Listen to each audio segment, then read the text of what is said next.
Welcome to the Danny Clinkscale Reasonably Irreverent podcast.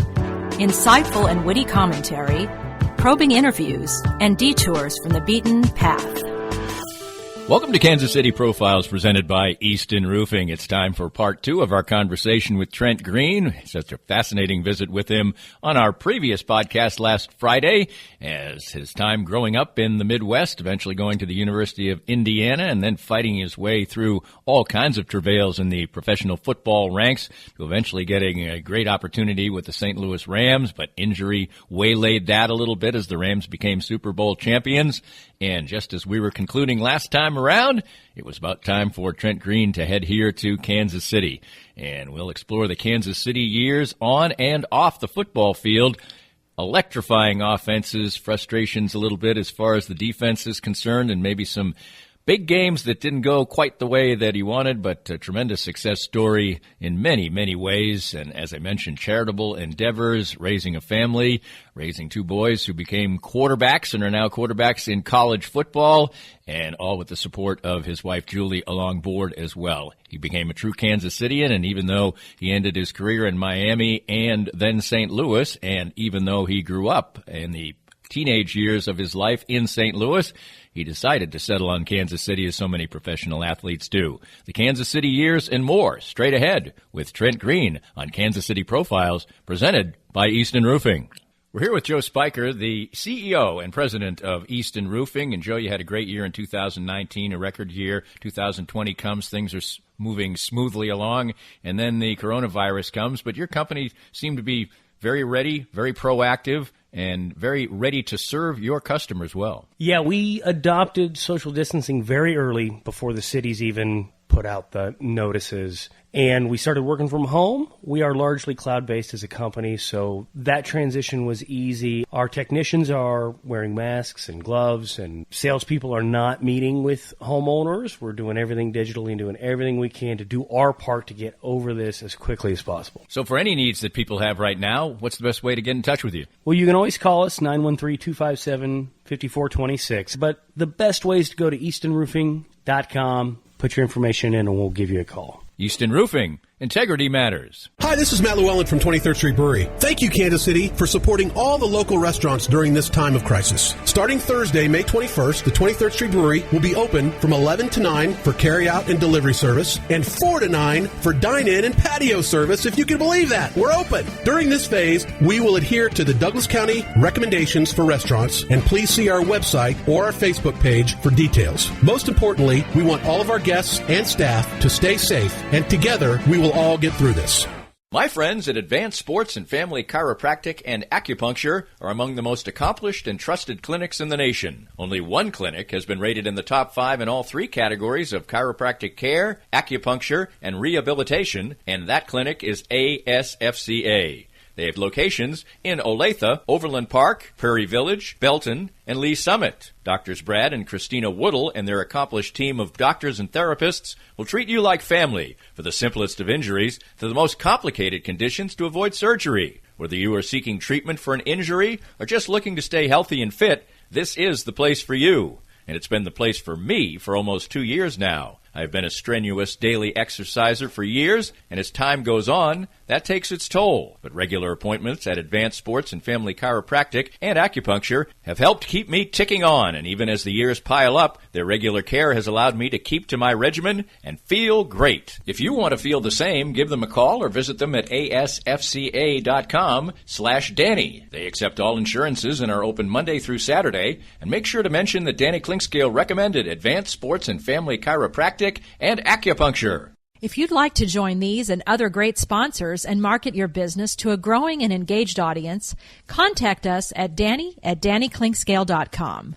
Look forward to hearing from you. Trent, a new phase in your football career, which has obviously had so many facets, happened when it was time to come to the Kansas City Chiefs. You had played enough in the previous season, 5 games with an electric offense, to reestablish your credentials that you had established just before your free agent year that got you to St. Louis. So again, it was pretty good timing for you, and Dick Vermeil was coming back into football, and he wanted a quarterback, and he went out and got you with the 12th pick in the draft. Just what was your general sense coming to the Chiefs right then? Well, I think the most important thing at that point in time for me personally was just my health.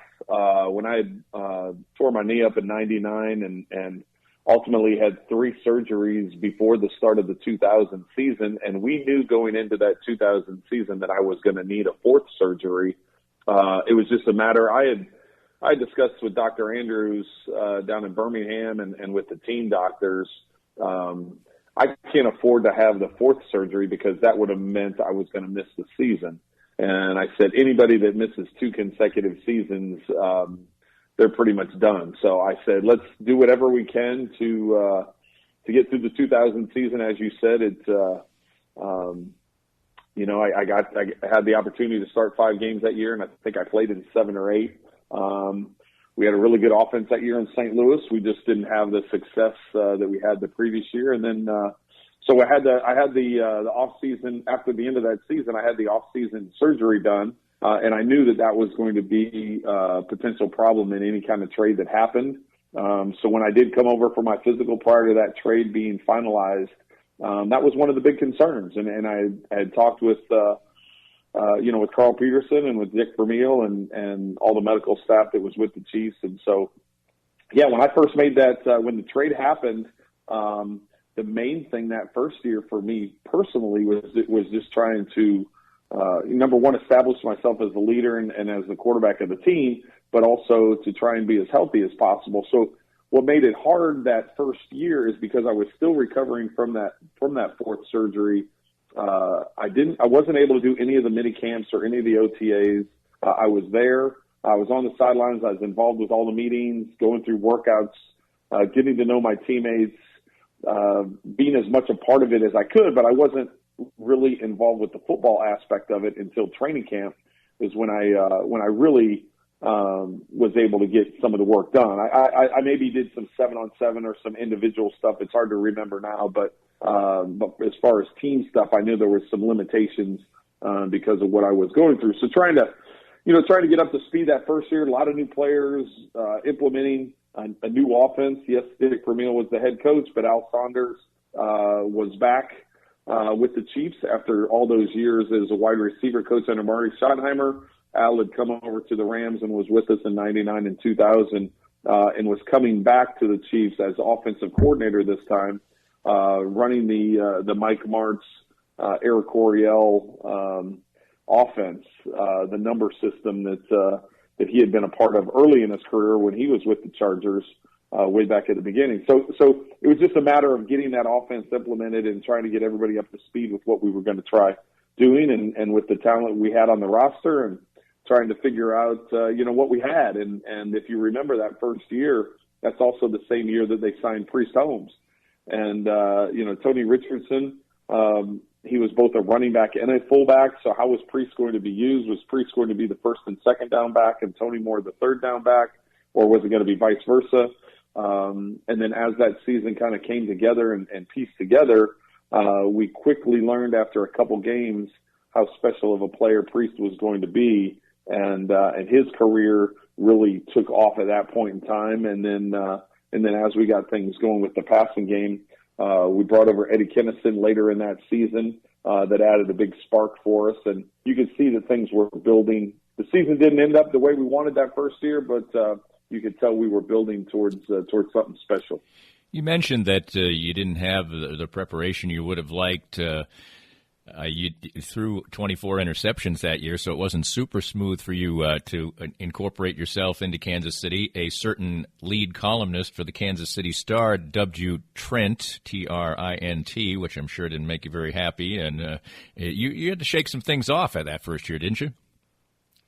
Oh, I did. The thing about Jason Whitlock, Jason was a student, or I guess his first job out of college was covering me in college at Indiana. So he worked for the Bloomington Herald newspaper. He was an assistant or underneath a guy named Bob Hamill, longtime sports writer, good friend of Bob Knight. He's written several books, and so that's really where Jason got his start. So when Jason did that, I knew he had established himself in Kansas City as kind of a, hey, let's push buttons and try and stir the pot a little bit. So you know what, I told Jason, he tried pushing those buttons. I said, listen, Jason, I know who you are and I know what you're about. So I said, you go ahead and write what you want to write and have whatever fun you want to have at it. But I feel pretty good about my background and knowledge of this offense and where the football needs to be. And we just need to try and get everybody on the same page to get the timing where it needs to be. And eventually it will all come together. And I think those pieces did happen and did come together. But yes, that first year was a long year. Just trying to, I told the guys, I said, listen, I'm going to rip it and I'm going to fire it. I'm going to put it where it needs to be. And eventually we're all going to get on the same page. And unfortunately, a lot of interceptions happened while we were in that learning process. And I was okay, being the fall guy for that. I said, listen, if we can get on the same page, I've seen this offense work at the highest level. And it's just a matter of everybody getting there. And, yeah. So yes, that first year I was the whip boy, which I was, I was okay with. I had big enough shoulders and had been through enough that wasn't going to slow me down for what I wanted to get done. Well, you certainly were accurate in the fact that that year was more of a fine-tuning and shaking off the rust and all that type of thing, because from that point forward, the offense would really hum. You made a small step forward the next year, got to 500, and your personal performance was, 2-to-1 interception, touchdown interception ratio, and yards per attempt were the best in the league, as a matter of fact. So you were really ripping it, as you said. How about the progress in that second year, and what made it start to really click? Well, you started, as I said, we started to figure out what we had in Priest. I can't remember, was 2002 the first year we brought over Johnny Morton? That sounds maybe right, yeah. It was either 2002, 2003. I think Willie Rofe came over. Was it 2002, 2003? So, I mean, there were some other pieces that were added to it as we got going. Obviously we like I said, with Johnny Morton, we had, we figured out what Tony Gonzalez and how we were going to utilize Tony in the offense. Because if you think about this offense, you go all the way back to the origins, right, to Eric Coryell and Kellen Winslow put up Hall of Fame numbers, Hall of Fame career, he and Dan Fouts, and that's what it was about. But then as it, Norv Turner took it and he went to Dallas, they had Jay Novacek and then went to the Redskins and didn't utilize the tight end as much. Still was an important part of it. But then when Mike Martz took it to St. Louis and we really got rid of the tight end other than short yardage and goal line and maybe some underneath passing routes, it really became more of a spread 4 wide receiver 3-by-1 attack, utilizing the running back into the passing game and then utilizing, 4 wide receiver set. And I think that was part of the growing pain as well with Al coming over as offensive coordinator. He had a background in both systems. He had the background with Mike Martz, and then he had the background from early in his career with Don Coryell and what they were doing there. So, I think it was a combination of everything. Getting, Casey Wigman came over that first year in 2001 with me. So Casey, that was his second year as the starter. Brian Waters, he was transitioning to playing guard after being a fullback and after being a tight end and going over to the World League or NFL Europe, I guess, at that point in time.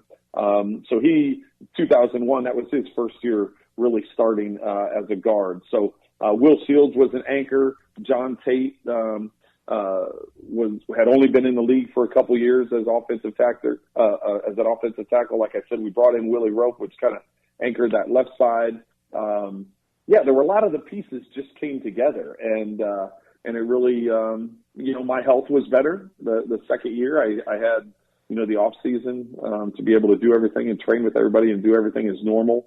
It really just came together very well that second year. And then, obviously 2002, 3, 4, and 5, that 4-year run of, points, yards, all that stuff was a special group.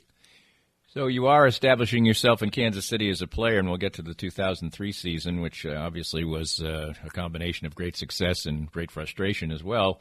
But Now you're in your early 30s. You got a family that's growing in Kansas City. What was the adjustment like on a personal level here in Kansas City? Well, I think the thing once I kind of established myself, and I knew after that 2002 season, we came to the agreement with the organization as far as an extension was concerned. So once I had that security, my family loved it here. My kids were very young at that point in time. So I'm saying in 2002, I would have been 32 years old, and my boys would have been 3 and 5. So they were just getting ready to, start school and get going. But as I said, because of the football part of it getting better in 2002, we decided to do an extension, and I knew with the long-term deal we were going to be here for a long time, and this is where I ultimately, wanted to finish my career, with that length of a deal, that long term of a deal, and obviously the financial security that brought. So we did. We really fell in love with the community.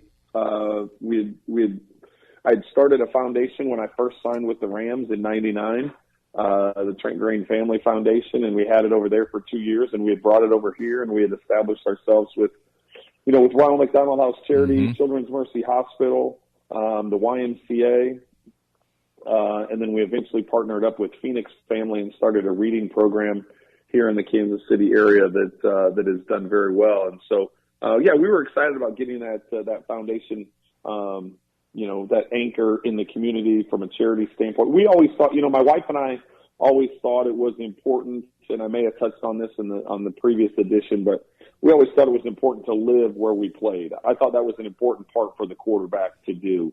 So we did. We moved wherever I was playing, and so we had the family here. We thought it was an important part as a leader of the team, as a leader within the community, that you live there, that you be a part of the community, and that's what we did. We were here in the off seasons. We did our charity work, and we helped fundraise for the different causes. We like going to concerts. We like being out in the city and going to Royals games, and just being a part of the city. That was always an important part to us, and we fell in love with the town, and we're still in KC today. So it was nice for us as a family. 2003, the team wins the division. It's 13-3, and then of course, that's just a fabulous season. Everything is clicking and going absolutely perfectly. And you mentioned the 4-year run. It was a Pro Bowl year for you, or a Pro Bowl year for you. And then, of course, in the playoff game, it's the famous no punt game, which obviously is everybody remembers that in Kansas City. But what was it like? Your defense would get a little bit better the subsequent couple of years, but that year it was not good. And what is it like as the leader of a team, trying to say all the right things, but the frustration culminating in a game where the other team didn't punt? How difficult is that when the two platoons are so vastly different as far as their productivity is concerned? Well, I think the thing, and where you have to give credit, the number one credit belongs to Coach Vermeil. He never made it a divided team, although statistically and numbers-wise, it was definitely. The offense was at a high level. The defense wasn't at as high a level. And so he never let that fracture the team. He would always say, listen, we're in this together. And, if you remember during that 2003 season, there were plenty of times where, even though the offense was as good as we were, there were plenty of times where the defense stepped up and made plays to put us in position to have that success. I want to say Jerome Woods had a couple of pick sixes that year that were big parts of it. I know the Green Bay game where we came from 17 down in the fourth quarter, that had a big part of the comeback. I want to say his other one may have been against Denver later in the year, or maybe it was even earlier in the year. I can't remember, but I think he had one against Denver that was a big part of a comeback in that one that was a close win for us. And then special teams wise, you have to remember, that was the magical year of Dante Hall, where I think he had 4 consecutive games of either a kick or punt return, and put us in position, or won games for us because of that. So Coach Vermeil was great about continuing to build us up as a team. And yes, he would be hard on the defense and say you need to do better, but he was also equally tough on the offense and saying, listen, if it takes 35 to win, we've got to score 35. Or if it takes 40 to win, or this week it may only take 23 to win. So he was really he was hard on us as an offense to make sure we didn't just start finger pointing everything else. You get to the playoff game and you play a virtually flawless football game. I think Priest Holmes had a fumble. I think that was the only time that the teams did not score, basically, in the entire game. That must have been an unbelievably frustrating feeling after that game to have played that well and come up short in the position of being at home and probably having absolute true Super Bowl aspirations. Well, we did, and that was disappointing. And I think as a player, for me, you had mentioned that I had made the Pro Bowl. I was 33 years old and had been through a lot to get to the point where I was a starter, and then a healthy starter, and then having success on the field, and then, as you said, I made my first Pro Bowl at 33, and then we're having success as a team. So I think the thing that comes into your mind is, when that season's over, is okay, where does this go? I'm at, now 33, now you got all these quarterbacks playing their 40s. So 33 would have been, like right in the middle. Well, at the time, 33, right. You're kind of getting up there in years and you're like, okay, how many more opportunities am I going to have at something like this? Right. And you do, those are real thoughts that I had. And, you just try and do as much as you possibly can to get the outcome you want. And unfortunately we didn't get it done there. So we felt really good about our team that year. We started off the season 9-0, and then ultimately finished 13-3. And then, as you said, didn't punt in that game. We felt really good. Not that you ever look ahead. But we felt really good. We knew that the Patriots were the number one seed, and that if we had won that game, we were going to have to go to New England. If you remember, the year before, in 2002, we had gone to New England, and they beat us by a field goal in overtime. And I want to say, as an offense, we maybe put up 42, 45 points, something like that. It was a battle, and we know we can go there and win if that's ultimately what happens. Like I said, not that we were looking past anything, but we felt confident about what we had and being able to win wherever. It was disappointing because I would have loved to have had a shot there, because the Colts ended up going up there and New England won that game and ultimately went on to win the Super Bowl. So, it definitely hurt. But it meant a lot to have that type of season, because that really was a special year. It just didn't end the way that we all wanted it to. Well, you mentioned, I was watching the thing about the U.S. Open, and a past one where the player had his one chance, Mike Donald, and he was open about saying, I don't know if it'll ever happen again. You mentioned those type of things right there. And in the end, it was your last best chance as a team. The next year is a bit disappointing, not from a personal standpoint and an offense standpoint, but the team went to 7-9, and then the next year you did rebound to a 10-6 record, but that was a year where 10-6 didn't make the playoffs. So that opportunity did not come again. Yeah, it was we as a team. That's what I love so much about the Super Bowl run this past season by the Chiefs. We as a team continually talked about, the guys that were the older players continually talked about, having the opportunity to present Lamar Hunt with the Lamar Hunt Trophy. Mm-hmm. And it was something we didn't get done. And that's something that I feel bad about. And that was one of the most special moments this season, to see Norma Hunt, Clark Hunt, and the rest of the Hunt family, accepting the Lamar Hunt Trophy this past season. So that was something we didn't get done, and I still feel bad about, but it was something that we talked about, and we knew it was important. We wanted to get done. It just didn't happen for us. So, it was disappointing. Coach Vermeil, I had been with him in 99 and 2000, 99, when he won the Super Bowl with the Rams. I would have loved to have, got him into that position. How cool would it have been? And I think he would already be in the Hall of Fame. He took the Eagles from nothing to the Super Bowl, ended up losing it to the Raiders, but then took the Rams from nothing to winning the Super Bowl. And then coming to Kansas City, I think had we been able to get to a Super Bowl and win a Super Bowl, it would be a no-brainer. I still think it's a no-brainer. He should be in Canton. He should be in the Hall of Fame. But I think if all of a sudden, let's say that 2003 season we make it to the Super Bowl or even win a Super Bowl, I think he's already. I think as I said, I think he already should be in. But I think it would be, he would definitely have that gold jacket. So those are things that I look back on.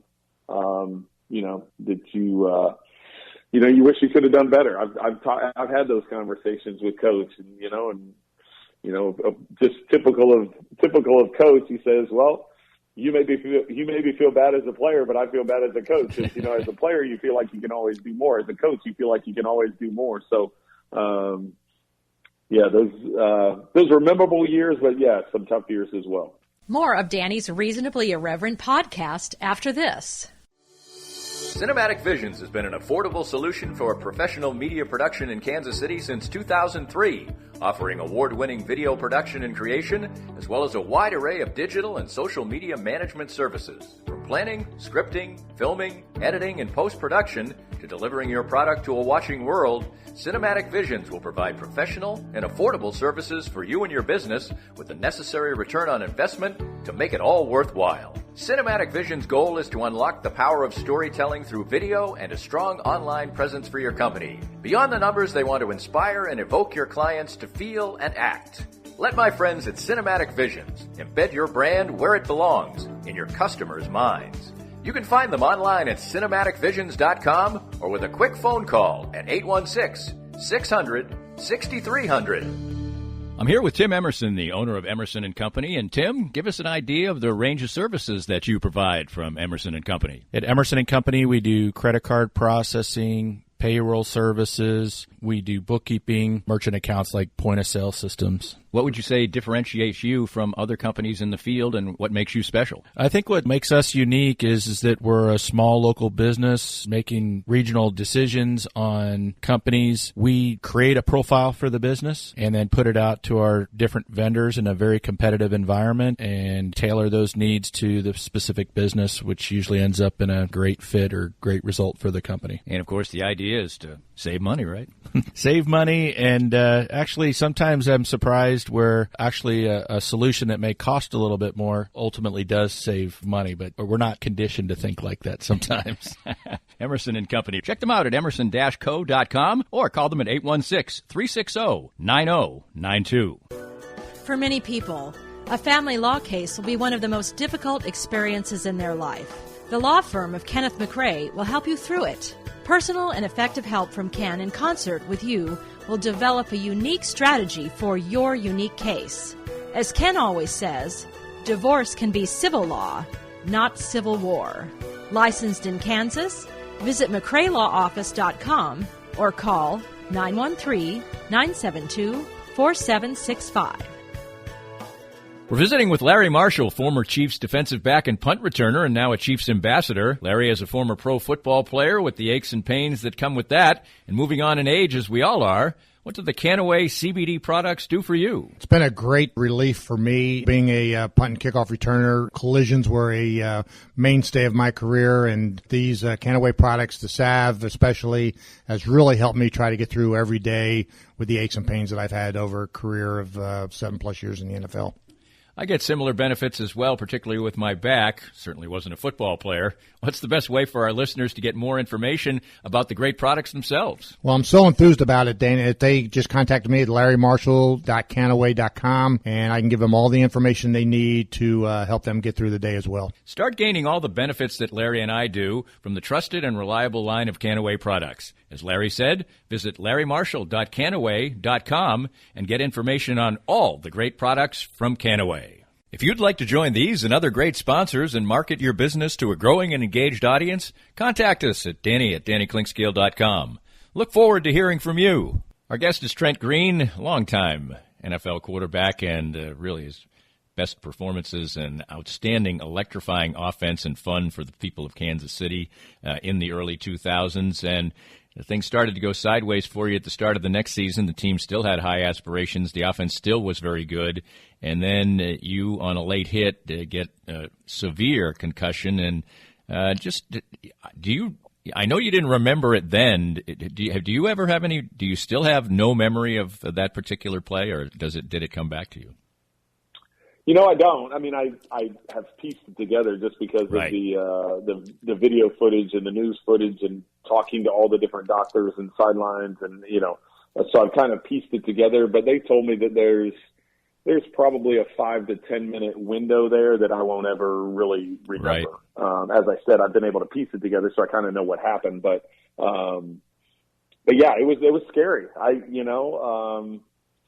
Fortunately for me, we were playing on grass and it was a little bit wet, so the ground was a little softer than what it normally would be. But the way the back of my head hit the ground,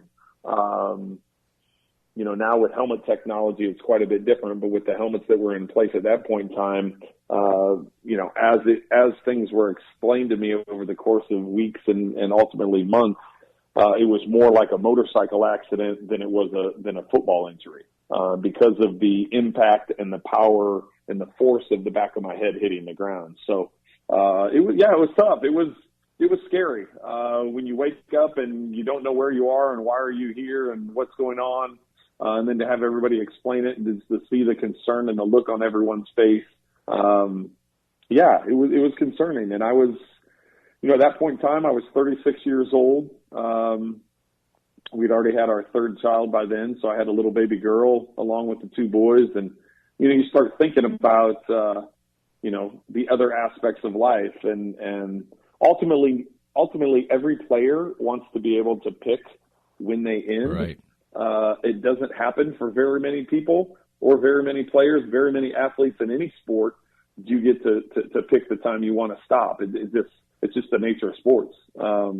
Whether it be because a team releases you or cuts you, or a sickness or an illness or an injury, salary cap, whatever it may be, there's not very often do you get to write your own ending. So, that I guess that was part of it is, having gone through what I went through that we covered already, but having gone through my early stuff in my career and then getting a chance and getting an injury and coming back from injury and then having success, getting that contract and that financial stability. I mean, there's so many things that go into mind. And then, having these young kids trying to, Dad, why are you in the hospital for a couple of days and what's going on? Why won't they let you play? And, there's a lot that goes into it. So it really was. But I felt good, after a couple of weeks, I really felt, like I was getting back to myself and I was doing everything I could, to try and get back on the field and play and see whatever all the doctors said. So ultimately, the Chiefs, the doctors, they kept me out for 8 weeks. I felt like I could have come back as a player. I felt like I could have come back in 3 or 4 weeks. But all of the tests and all the technology that was around at that point in time, was telling me and telling them, that it was too early to come back. So even though they gradually let me start working out and start doing some things from a physical standpoint, and even some things from a mental standpoint, they ultimately held me out 8 weeks, which now in hindsight, and now that what we know about concussions and everything else, I'm glad that they did what they did. And I'm glad that, when I did come back, we were able to put together some really good games and make it into the playoffs that year. You, when you're in a situation like that and you do come back and you do make the playoffs, how disappointing was it to you that would be your last season with the Chiefs? It was disappointing, but there was quite a bit that was different at that point in time. I wanted to finish my career with the Chiefs. I wanted, I still had a lot of really close friends within the organization and on the team. Herm Edwards had a different idea as to how he wanted to run the team. We kept the same offense in. Mike Solari moved from offensive line coach to being offensive coordinator. but it was a different. It was just run differently. Herm was more of a defensive-minded coach. Mm-hmm. He wanted to shorten games. He wanted to run on first and second down. And you got to remember, we had Larry Johnson at that point in time, so it was, hey, let's run the ball, try and get it third and short. You know, if we got to use the passing game, sprinkle in the passing game a little bit on first and second down, but mainly the passing games for third down. We're trying to get first downs. We're trying to use up the clock. We're trying to shorten the game and then make it close at the end and try and win. And that was substantially different than what Dick Vermeil's attitude was, Al Saunders' attitude was, and what all my previous stops had been. It had been, you know, every time my philosophy coming up through it with those guys that I'm talking about, it was every time you get the ball, you're trying to score. Every time you get your hands on the ball. And if you get a field goal, like we talked about the 2002 through 2005, during that time frame, if we punted, we were extremely mad. If we kicked a field goal, we were mad. It was just, you know, we were putting up a lot of points and we were moving the ball up and down the field. But we didn't like to punt. We didn't like to kick field goals, and we had to a lot, but you're never happy about it. Well, the philosophy changed in 2006 where, we're not trying to score every time. We're just trying to get first downs and use up the clock and get to the fourth quarter and try and win the game. And, you know, we did enough to win games. Like I said, Larry had established himself in 2005 and in 2006 and was really running the ball hard. Willie Rofe was gone at that point in time, so we were trying to, you know, build the offensive line, get that anchor back. You know, Tony was still a huge part of the offense because with running the ball and play action pass, you utilized the tight end a lot, so it was taking away some of the dynamic parts of the passing game. But we found a way to win, and we went into that final game against Jacksonville needing an upset win because I want to say they were either number one or top three defensive team in the league. And it was a lot of fun because there wasn't a lot of expectations that we were going to win that game. We needed some other things to happen. And we actually went into that game plan a little bit of our old offense. We were kind of freewheeling. We did I had a flea flicker. We threw a touchdown pass to Eddie Kinnison in that game, and we threw the ball around quite a bit more than what we had. It was a lot of fun. We put up a lot of points against a really good defense, and then ultimately we had things fall in place in some of the other games that happened. We got back into the playoffs, and unfortunately it didn't go the way we wanted. We went to Indianapolis, and they had a really good defense, and we kind of went back to our other offensive philosophy as far as, you know, let's I don't think we even had a first down until maybe the third quarter. Yep.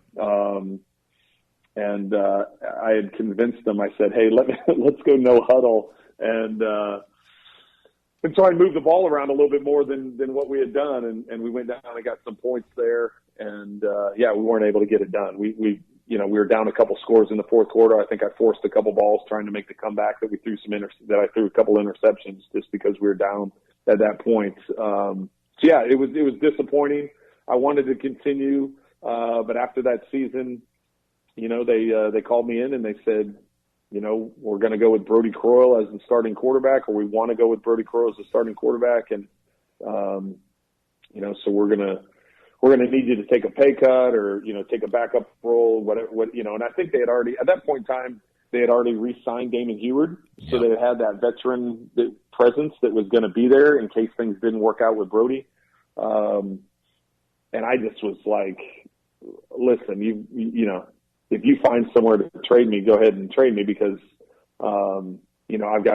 I feel like I still have more to give and I wanted to play. I was able to come back off the concussion and play, and felt like I played well at the end of the season.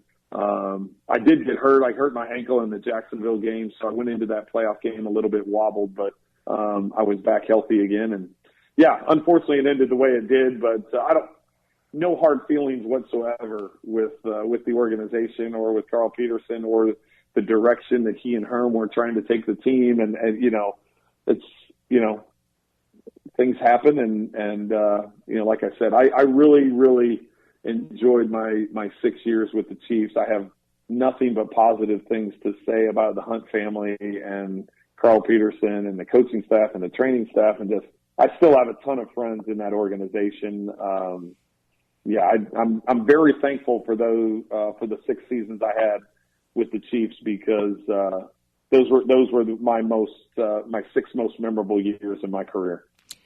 You mentioned that you felt like you had more football, and you did indeed get traded to Miami and did indeed get a chance to play. But what was it like after, really the bulk of your time, the great 6 years, the prime of your career was in Kansas City, and between more concussions and other vagaries, just the last couple of years just didn't quite work out, I'm sure, the way you wanted them to.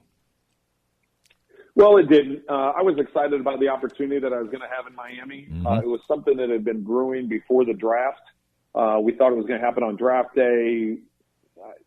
I don't know how all that breaks down in terms of the trades and didn't know trades. So I wish I'd been traded there earlier, because then I could have been a part of the mini camps and off seasons and everything else. The trade didn't occur until, I want to say, in June maybe, mm-hmm. sometime, because I know I had gone through mini camps with the Chiefs. So it was probably June sometime that it actually went through. Didn't move down there until early July. So I was kind of hit the ground running, right? I was trying to play catch up and try and get caught up. Cam Cameron was the head coach. Cam had been my quarterback coach in Washington my first 2 years with the Redskins. So I knew him. I knew what offense he was going to run. So that part of it wasn't going to be hard as far as jumping in and learning the system and getting acquainted that way. It was going to be more about just getting my family settled, getting to know the players, just building those relationships that I'm so fond of doing, that I think is such an important part of playing the position. So I was a little bit behind. And then, as you said, unfortunately, I got a concussion, I want to say maybe week 4.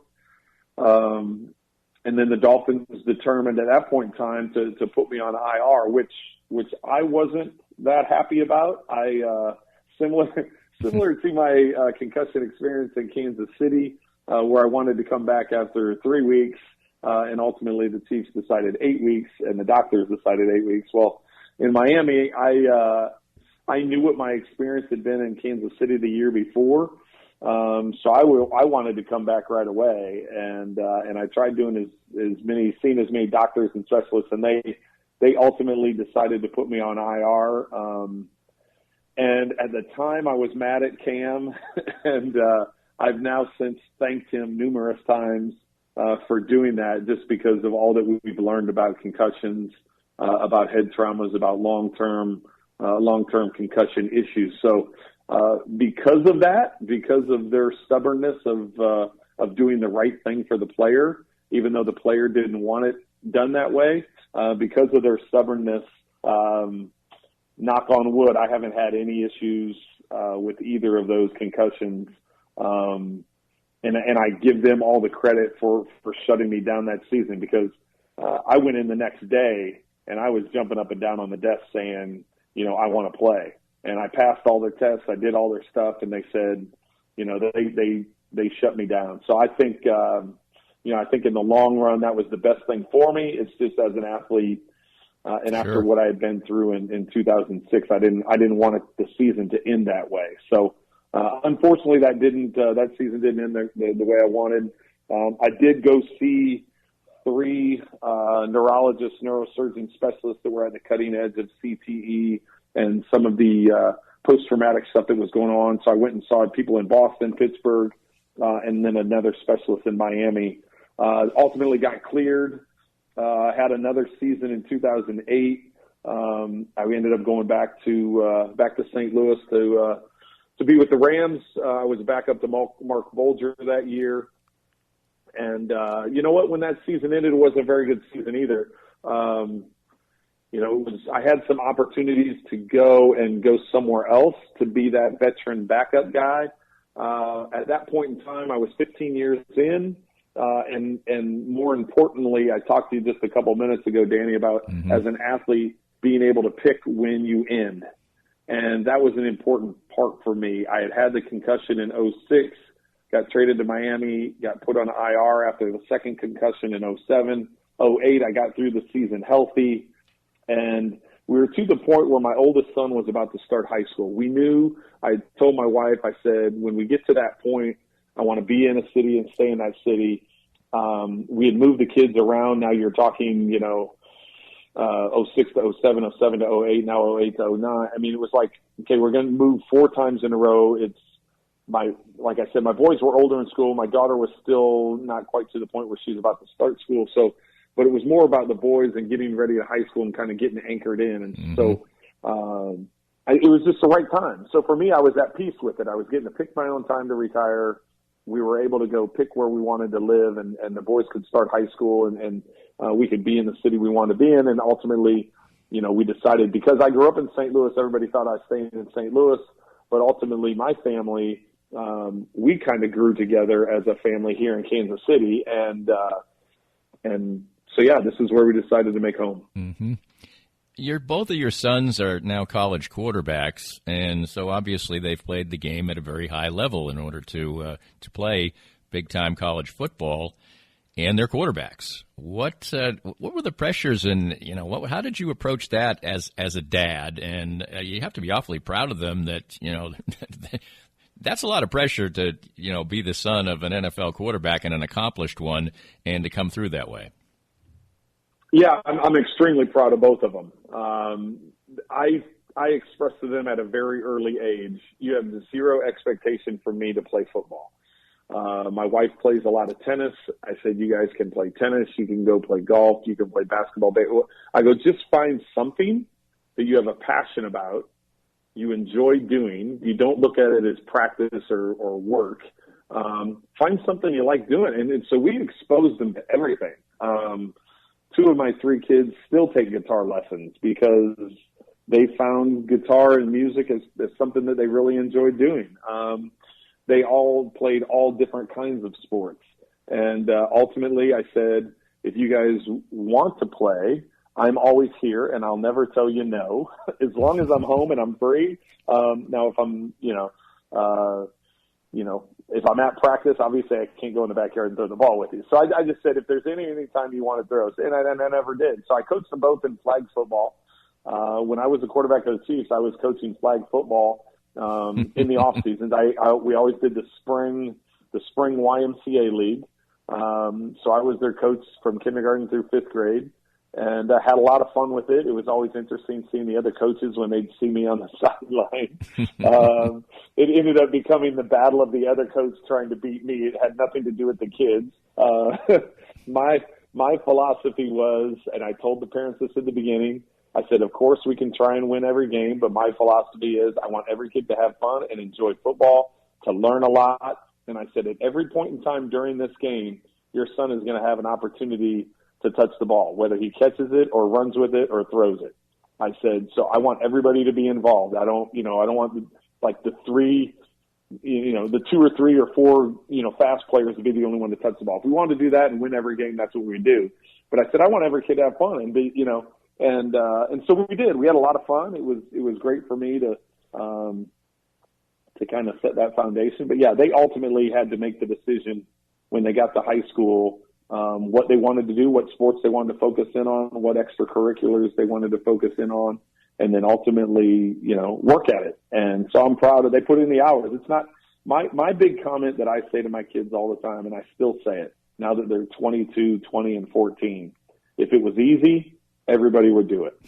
And I've used that quote over and over and over again because, it's hot today. Oh, I don't feel like, I'm like, listen, there's no pressure on me. You don't have to do it. I said, I've already done what I can do. Those were my motivations. I said, you're the one that's going to have to look in the mirror at the end of the day when you're brushing your teeth before you go to bed. And you got to look at yourself and say, did I do enough today to get to my goals? And I've said it to all my kids. I said, I think it's important to set goals. I think it's important that you write down those goals. I think it's important that you have like your ultimate goals, but then you have a bunch of goals underneath that are like stepping stones to get to that ultimate goal. And when and I said, put those notes, next to your bed, put those notes on your wall in your bedroom, put those notes on your mirror. So when you're brushing your teeth at night or in the morning, you look at those and it's like, oh yeah, I said I want to do this. I wrote it down on paper, and I just think that's an important thing to do. And it's cool to see. I go up in my oldest son's bedroom right now, and as I said, he's 22 and well into college, and he still has little notes around his room from when he was in like middle school and high school and, getting ready to go to college. He has these little goals and notes and what his expectations were. So it's really cool to go back and see that. And I know my other kids do too. They just have them probably hidden from dad. So, but it's I think that's an important part of it is, yes, you can help them and you can direct them, but ultimately it's their journey. And I've tried to stress that to all of them. You don't have to be dad. You don't have to play my sport. But if you do, I can help you and I can show you things. And this is some things that have helped me along the way. But ultimately, you're the one that's going to have to put in the reps. You're the one that's going to have to, put in the hours of preparation and practice and training and conditioning and all the stuff that goes into it. So, yes, to answer your question, Dan, I'm extremely proud of both of them. For putting in the work that they've done, and they're both good students. So yeah, they're I think that's ultimately what my goal was as a parent is to give them good directions, give them good advice, and ultimately it's their journey. So we'll see what happens, but I like where they are right now at this point in time. Now I have this freshman in high school daughter that I'm working on now. So. Right. That's a new journey for me. So right. It's all good. Well, between football and the perseverance that you've shown and, the eventual success and the foundations and things like that, certainly you've had a great partner in Julie along the way. Speak a little bit about, professional athlete is a tremendously busy person, and you need somebody who's strong in that role. Yes. Yeah. And we've been together since we were 20 years old. Mm-hmm. So, that's when we first met. We were, it would have been early in our juniors, year at Indiana. And, I said, she's been through all the stuff. She's seen me get hurt. She's seen the benching. She's seen me get cut. She's seen the different injuries and surgeries and, she's been an anchor not only for me, but for this entire family, as far as, it's not easy. There's a lot of expectations and pressures and things that come along with being, the quarterback of an NFL team in an NFL city. You get different people pulling and poking and trying to, you have to have your guard up. You have to, but you also want to be who you are, and so it's trying to find that balance. And she and I have we've been married for 26 years, been together for 30 years, and it's been great. I can't say enough about her as a wife and a mother. She's really been kind of the glue that's kept us all together as she's kind of followed me on my journey, to San Diego, back to Indiana, back to Washington D.C., and then St. Louis, Kansas City, Miami, back to St. Louis. So yeah, she's been through a lot, moved and done a great job. There's a reason why the boys are as successful as they are, and I'd like to think I had a small part in it, but I know where the real credit lies. You eventually make the transition to broadcasting, and obviously have had great success at that as well. What was that like for you? How much does that scratch the football itch for you? And tell us a little bit about that transitioning into that aspect of your life. Well, it was, that never was really my goal. It was, I was a business major. I told you in the last podcast that, I went to Indiana to get a business degree because I didn't know football was going to be something I did. I always thought, my wife got her degree in teaching. I got my degree in business. That's what we thought we would do. Then in 2000, I did some, having played the position since an early age, I've always been around microphones and interviews and cameras and that kind of thing.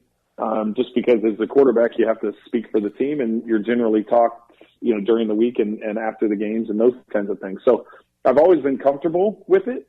And then I got with the Redskins as I became a starter in 1998. Famous sportscaster George Michael. George Michael Sports Machine was a nationally syndicated thing, but he was a local sports guy in the D.C. area, and he did a quarterback show with whoever the starting quarterback was on Monday to kind of recap the game and go through it. So when I became the starter there in 98, I started doing the show with George, and then, George is like, hey, you're good at this. I think you have a future at it. You can, you don't get uncomfortable. And so he's the one that kind of sparked a little bit of interest. And then even later when I left and I was with the Rams, he would do a Super Bowl show. And so if I was down at the Super Bowl, I would go sit in for a segment with him just to kind of talk about the game and the season, those kinds of things. So that was really kind of my first introduction. And then in 2003 with the Chiefs during our bye week, CBS had reached out to me about going for the bye week, going to the NFL Today. So it was Boomer Esiason, Deion Sanders, Dan Marino, and Jim Nantz was the host at that time. And so I got to do that, and I was like, man, this is pretty cool. You guys, you mean you guys just sit around and watch games all weekend, and you talk about a little bit before the games, and then you do some updates in between, and then you do your halftime updates. So I said, this is a good gig. So the following season during the bye week, they asked me again to go do the NFL Today. So I did it 2 years in a row. And then after that, the next year would have been 2005 and 2006. ESPN had asked me to do some of their draft coverage, just to be part of a player roundtable, and it was just fun. I was getting more and more interested in it as I was getting exposed to it more. And then when my career ultimately ended in 2008, what I did, or after the 2008 season, so it would have been spring of 2009 is ultimately when I decided to retire. I just said, you know what, I didn't have an agent or anything. I just said, I'm just going to call all these different producers and guys that I've met over the year in production meetings, whether it be TV, radio, ESPN, NFL Network, CBS, whoever it is. I'm just going to call them all and just say, hey, what do you think about me doing this? What opportunities are out there for me? So I just kind of did it on my own because I didn't know what I wanted to do. I didn't know if I wanted to do a game. I'd never done a game, never done radio. I'd only done the kind of the booth stuff, the programs, right? So I went and I talked with ESPN. I went and interviewed with ESPN, with NFL Network, with NBC. It was just, I don't know, I was just trying to figure it out. So that first year, I signed on to do, I did the preseason games for the Rams that first year. And then I did, that would have been the 2009 season. Then I did, I want to say 5 or 6 games for Fox. It's kind of just a part-time fill-in guy whenever Fox had extra games. And then I started with NFL Network doing Total Access, which is like their sports center. Right. And so I did that for a couple years. So I did the Fox thing for 1 year. I did the Rams for 1 year, and then the following year I started doing the Chiefs preseason games, and I've been fortunate to do the Chiefs preseason games since 2010. So that's been a great run. I've really enjoyed that because we live here in the community, and Chiefs are the team that I follow the most. So it made a lot of sense. And then I did NFL Network for 1 more year, but then I didn't like. It was way too much travel. I just got through talking about, right, the glue that Julie is in this family. Well, she was the smart one and said to me, "Why did you retire? Because you're gone more now than you ever were as a player because you're in LA doing or you're doing NFL Network in LA. Then you're going to do your games on the weekend, and then it just you're missing the kids growing up and you're missing all this stuff." And so of course she was right.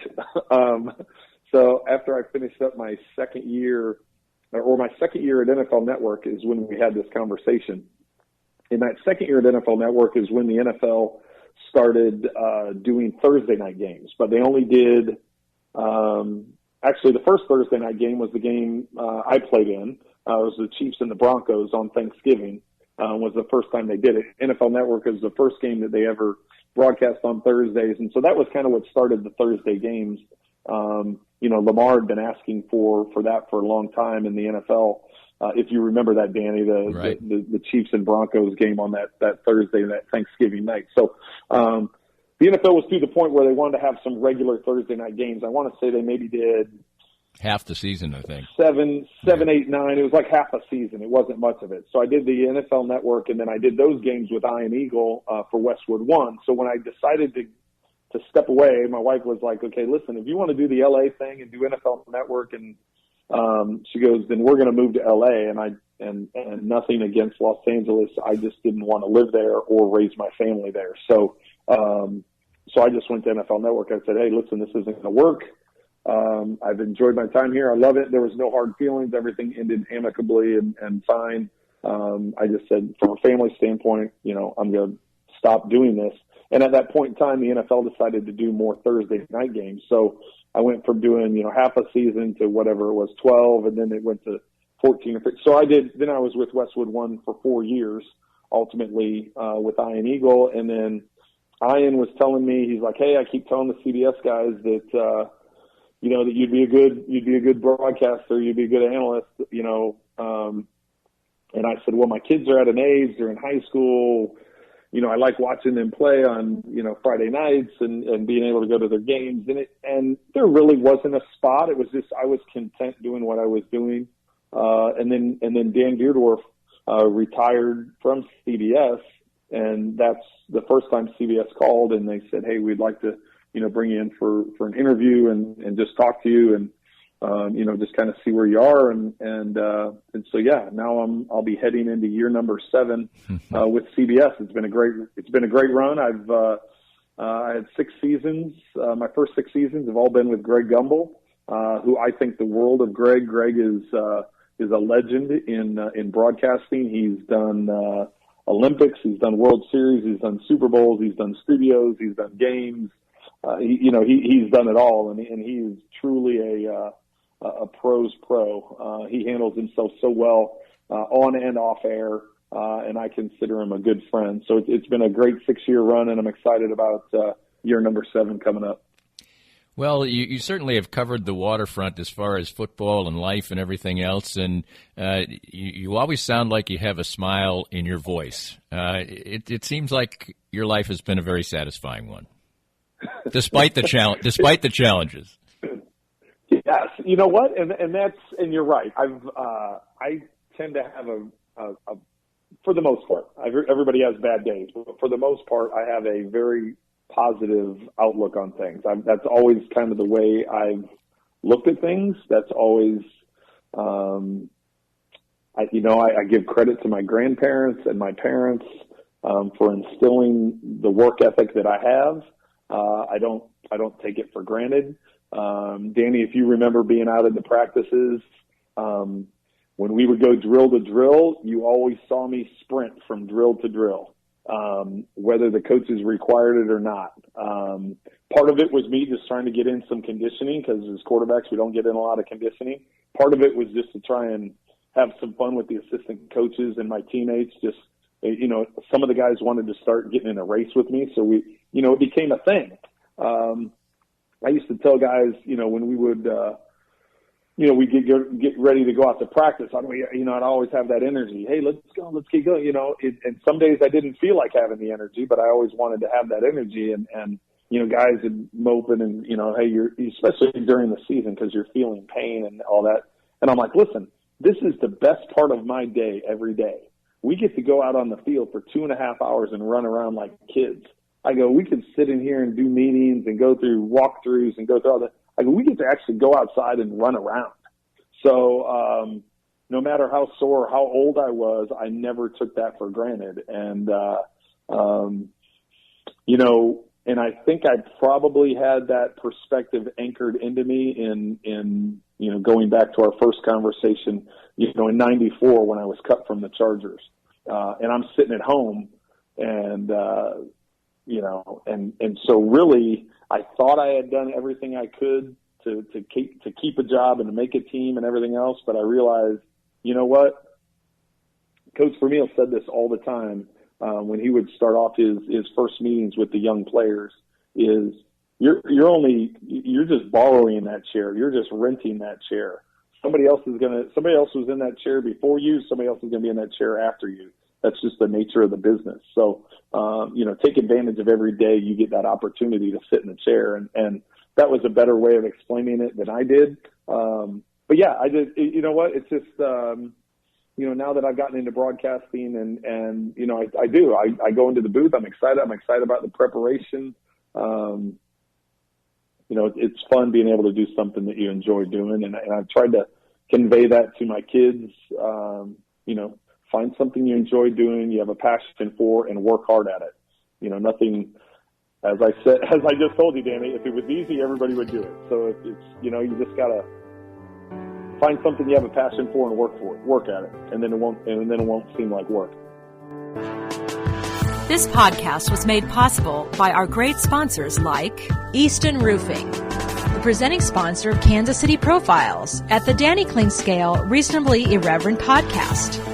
Easton Roofing, where integrity matters. We hope you enjoyed the latest Danny Kling Scale Reasonably Irreverent podcast. Come back soon for something fresh and new.